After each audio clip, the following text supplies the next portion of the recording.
Consiglio regionale del Veneto, tutto quasi stravolto, la Corte d'Appello si è riconvocata in autotutela perché sono emersi ulteriori errori di conteggio negli scrutini delle ultime elezioni venete. Risultato, 5 consiglieri se ne stanno a casa, sostituiti da altrettanti.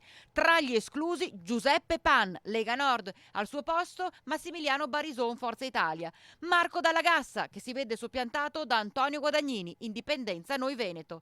L'ennesima rivoluzione dunque dopo quella già creata dai riconteggi che avevano portato nei giorni scorsi alla modifica di 6 presenze su 50, con alcuni casi eclatanti: il rientro dell'ex vicepresidente Marino Zorzato, l'uscita dal consiglio dell'ex leader leghista e presidente della provincia di Treviso Leonardo Muraro, il ripescaggio dell'ex assessore regionale all'ambiente Maurizio Conte.